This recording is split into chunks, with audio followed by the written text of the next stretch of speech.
Welcome to the CISSP Cyber Training Podcast, where we provide you the training and tools you need to pass the CISSP exam the first time. Hi, my name is Sean Gerber, and I'm your host for this action-packed, informative podcast. Join me each week as I provide the information you need to pass the CISSP exam and grow your cybersecurity knowledge. All right, let's get started.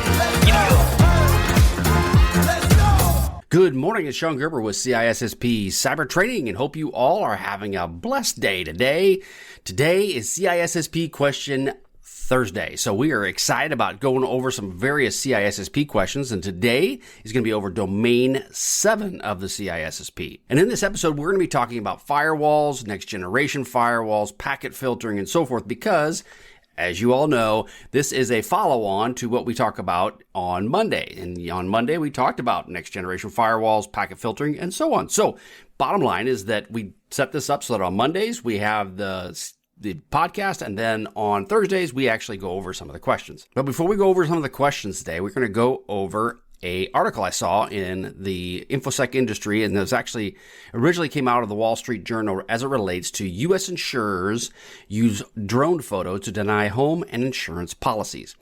Now, I don't know if you're aware of this, you may or may not be, but as it relates to the insurance industry, they're being very tight on paying out claims. And one of the interesting parts is, it's a little bit on the cyber side, but not really, sort of, kind of, is around the use of drones. And supposedly, State Farm is one of these companies that is using drones. And what they're doing is they're looking at different homes to determine, are they a good risk or a bad risk? And the interesting part about all of this is that as they come in, they're sending their drones over the home, so they're looking if they have roofs are good, if their fences are bad, if they have other issues that in the past they just took the owner's word for it, whereas now they actually can get a drone, fly over a person's home, get a better idea of what the actual risk is. And because of that, they're not paying out certain claims because, in the case of the article, they mentioned that there was a roof, so they flew over the top of this person's roof, and this person said that their roof, and had somebody come out and inspect it, saying it's got 10 years worth of life in it, and yet they obviously had a claim against it. Well, when State Farm flew their drone over it, they looked at the roof and said, yeah, no, there's no way. This roof was already on its last legs. It was already going to be going away, so we're going to deny the claim. So it's just very interesting in how the fact that they're using technology, in this case drones, to overlook and look at people's insurance situation to determine whether or not they're actually going to pay a claim or not. You're going to see more and more of this as people are going to use this type of technology, both cybersecurity, drones, AI, in ways that has not really been used in the past. And it's going to cause a lot of rift between how people operate and deal with these types of situations. So you as a cybersecurity professional are going to be asked in many ways of going, what is your feeling about this? What about drone security? How do you understand the fact of the protection of drones? And you're going to be getting into all of these spaces that you would have never ever dealt with. I would have never even thought of probably 5, 6, 7 years ago. In today's world, you're going to be involved in it because technology is going so fast for people that it's extremely hard to update and keep on top of things. I'm getting hit on a daily basis, almost sometimes hourly, it seems like, asking questions about cybersecurity and what should they do. So as you get into this space, you're going to see real quick, there's going to be great opportunities, but in some cases it can almost be a little overwhelming that there's so much out there.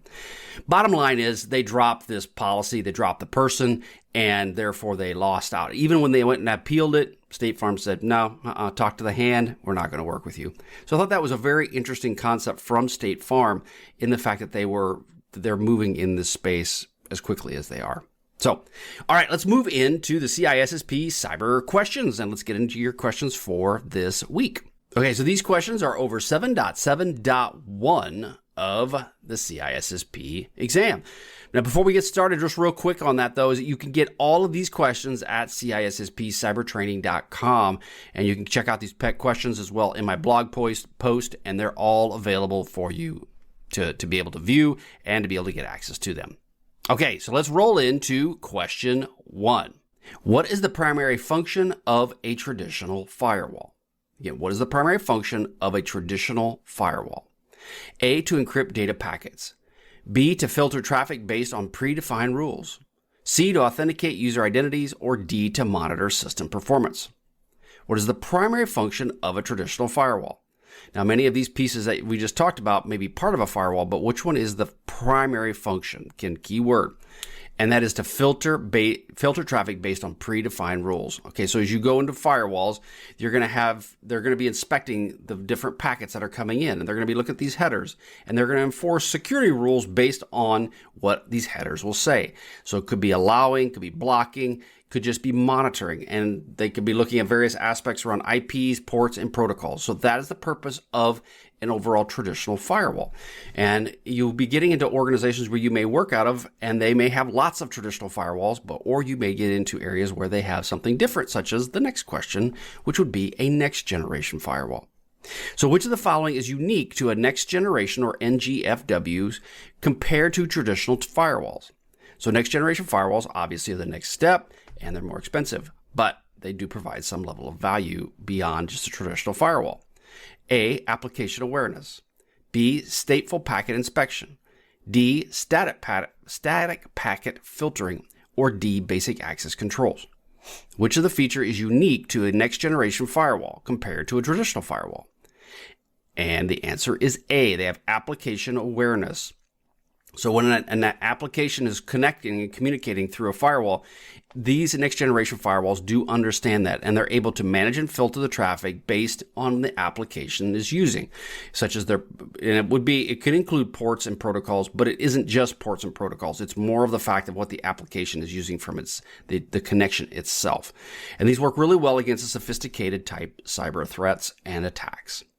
Question 3, static packet filtering. I can't say that. Static packet filtering firewalls are considered stateless because they, again, static packet filtering firewalls are considered stateless because they, A, encrypt data packets, B, inspect the state of the application layer, or C, treat the packet in isolation, or D, require user authentication.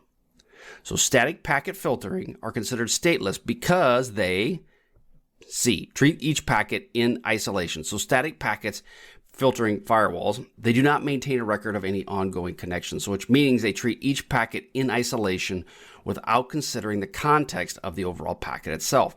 So basically, how's the connection working? All of those different aspects, it just looks at the packet. It doesn't look at what is it actually doing. The stateless operation can be a limitation, especially when you're dealing with complex threats that require an understanding of your state of your network communications. Question 4, which of the following is a limitation of static packet filtering? Which of the following is a limitation of static packet filtering? A, high throughput. B, efficient traffic processing. C, simple rule configurations, or D, lack of deep packet inspection. Again, a limitation of static packet filtering is D, lack of deep packet inspection. Just kind of like we talked about earlier, is that since it's not able to actually crack open the packet, it's not looking deep inside the packet, it only examines the header of each packet before it sends it on its way. That is a limitation of static packet filtering. It doesn't actually look at the embedded payload or any of those things. Question 5, application firewalls are particularly effective in securing A, web applications, B, email servers, C, VPN connections, or D, network perimeters. Application firewalls are particularly effective in securing which? And the answer is A, web applications. So an application firewall, which typically you'll hear from a WAF, a web application firewall, they're used in protecting specific applications such as web servers. They are very effective in securing applications from SQL attacks and cross-site scripting attacks. They do inspect the data at the application layer and enforce security policies that are relevant based on that specific layer. So that is a web application firewall. A WAF is typically what you'll hear. Question 6, circuit level firewalls are commonly used in which scenario? Circuit level firewalls are commonly used in which scenario? A, protecting against DDoS attacks. C, filtering URLs based on content. C, securing remote access through VPNs, or D, inspecting encrypted traffic.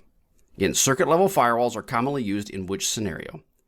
And the answer is C, securing remote access through VPNs. Okay, circuit level firewalls are often used in a VPN scenario to ensure secure remote access. And they basically operate at the session layer and establish that two-way communication, obviously validating the session between both parties. And they also can be used for verifying the session initiation protocol in a VPN connection. So again, when you're dealing with circuit level, think of it as a VPN type connection. Question 7. Proxy servers enhance security by A, acting as acting as intermediaries between users and internet. C, encrypting all data packets. D, performing antivirus scans on endpoints. Or D, implementing two-factor authentication.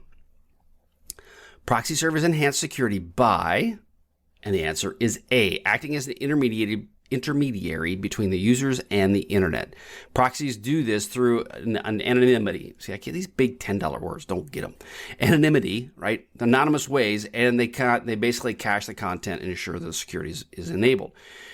They will filter and evaluate internet traffic on behalf of the users. You look at them as a proxy, they're just acting as an intermediary between you. They go in between you, you pass the information to them, they pass the information on. That is the purpose of a proxy. Question 8. URL filtering is essential for A, decrypting SSL traffic. C, preventing access to malicious sites. C, intrusion prevention. Or D, application layer inspection. So, URL filtering is essential for, and the answer is B, preventing access to malicious sites. URL filtering is a key tool, obviously, for keeping people away from going to sites that they should not from a malicious standpoint. Obviously, the URL, right? It does allow organizations to block or allow content based on the categories that they may have, and it allows for compliance and then corporate policies to meet the needs of the company. So as an example, if you have a URL that is www.badguy.com, the URL filtering will say, well, I know that badguy.com is typically a bad site, so I will not allow you to it. That is what they call by URL filtering. Now, obviously, it's much more complicated than that, but that's basically the sense of it. Question 9, which of the following is a benefit of next generation firewalls over traditional firewalls? So we talked about limitations, so what is a benefit? A, lower complexity. B, integrated security functions. C, stateless operation. Or D, single security function. So which of the following is a benefit of a next generation firewall over a traditional firewall? And the answer is B, integrated security functions. So what they mean by that is that in a lot of cases, AI is now being added into these next generation firewalls, so to allow for security. They also can continue IPSs, which is your intrusion prevention systems, deep packet inspection, antivirus, anti-spam, so on and so forth. They can do a lot of different things with a next generation firewall. It's not just a dummy packet router. I mean, I know that being very generic, but they are a very powerful system that can do many different things. The problem with these systems is that they're great and they're powerful, but now you got to have someone who understands the use of it to get the maximum amount of product out of it. Question 10, SSL inspection, a feature of next generation firewalls, is important because it A, increases network throughput, B, allows for user authentication, C, reduces the need for proxy servers, or D, detects threats in an encrypted traffic. SSL inspection, a feature of next generation firewalls, is important because it D, detects the threats of incoming or encrypted traffic. So SSL inspection obviously is a critical feature of next generation firewalls, and you can see these in various other appliances that are out there, but they will allow to decrypt the SSL traffic that's coming in and connecting on its own way. And it looks for hidden threats. Encrypted traffic is a really key factor, and many bad guys will use encrypted traffic to hide their actions. So that's something that you need to be considerate of. I'm actually working on a project that's dealing with encrypted traffic right now. It's pretty impressive, and you learn a lot, right? So it's a lot of cool stuff that you're dealing with. Identity services in next-generation firewalls enable what? A, faster packet filtering. B, simplified rule configurations. C, granular control based on user identity. Or D, basic access controls. Again, question 11. Identity services in next-generation firewalls enable C, granular control based on user identity, right? So identity services in the next generation firewalls provide a very granular based control for the user's identity. And this allows the creation of security policies that are tailored specifically to a group or users and help enhancing the overall system itself. So it's great that it has that identity capability built into it. Question 12, the integration of what technology in next generation firewalls helps in real-time anomaly detection? The integration of what technology in next generation firewalls helps in real-time anomaly detection? And I won't tell you the answer just yet. The answers are blockchain, quantum computing, artificial intelligence, or virtual reality. So the integration of what technology in next generation firewalls helps in real-time anomaly detection? And the answer is C, artificial intelligence. Obviously, with the ability of AI built into these different firewalls, you can look for real-time anomaly detection, which is one of the biggest problems we have in firewalls, is looking for the bad guys. And how that can be is, coming from that perspective, we would hack in. The ultimate goal is to hide in the chaff, to hide in the noise. Well, next generation firewalls with AI, the goal is that they will help alleviate some of that and be able to dig that out. Question 13, what is the role of a firewall in regulatory compliance? A, it meets data protection and privacy requirements. B, it ensures all data is encrypted. C, it provides a user-friendly interface. Or D, it's increasing network speed. So what is the role of firewalls in regulatory compliance? And the answer is A, meeting data protection and privacy requirements. One of the big issues you deal with firewalls is they do help you meet those privacy requirements and data protection requirements put onto you by companies. And so therefore, it's an important factor in this overall plan, is that you want to have these requirements set up and organized or to protect companies and organizations. Question 14, which of the following is not a recorded activity by firewalls? A, traffic details. B, security incidents. C, user activities. Or D, employee attendance.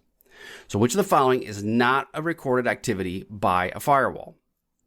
And the answer is D, employee attendance. Obviously, you can pull up if someone's logging in off of firewalls, but that doesn't really tell you much at all. So you can't really tell if they are actually attending work or not. They could just be logging in and walking away. But I mean, you could, if you got into it, you could determine whether they're actually doing something. But the challenge is you have better things to worry about than that.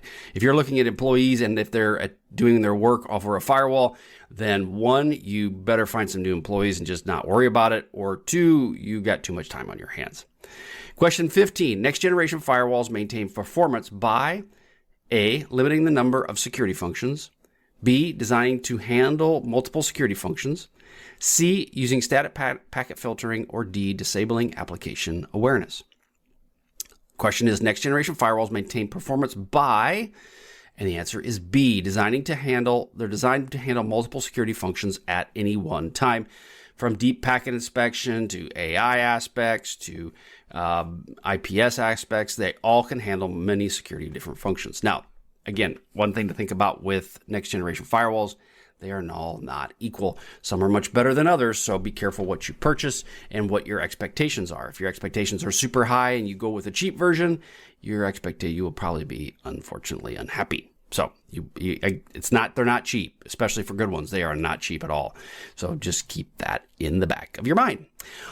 Okay, thank you so much for joining me today. If you want any of these CISSP questions, head on over to CISSP cybertraining.com. You go over there to CISSP Cyber Training. You can have access to these questions. You can have access to this video. It's all available for you there, okay? If you want to purchase one of the products I have and you can get access to all my questions, they're available to you at CISSP cybertraining.com. Again, it's a great place. If you're looking to do this on the cheap and trying to just go through it, I never had this at all. This is an amazing opportunity for you at the site of CISSP Cyber Training, because when I studied for the test and failed it the first time, I didn't have these tools available to me. I created these for you so that if you really want to just work on it on your own pace, it's there and available.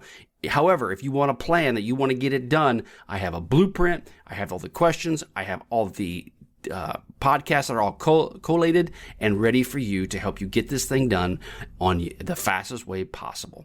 Again, go to CISSP Cyber Training, and I'm here to give you what you need to be successful in your cybersecurity career. All right, have a wonderful day, and we will catch you on the flip side. See ya. Hey, thanks again for listening today. It's been my pleasure to prep you for the CISSP exam. Are you interested, though, in some free CISSP exam questions? Head on over to freeCISSPquestions.com and sign up to join my email list, and you'll receive access for 60 free CISSP questions each and every month for the next 6 months. That's a total of 360 questions just for signing up with CISSP Cyber Training. You'll also gain access to other free CISSP resources, so just head on over to freeCISSPquestions.com and sign up, or head on over to CISSPcybertraining.com and sign up today. Have a wonderful day, and we will catch you on the flip side. See ya.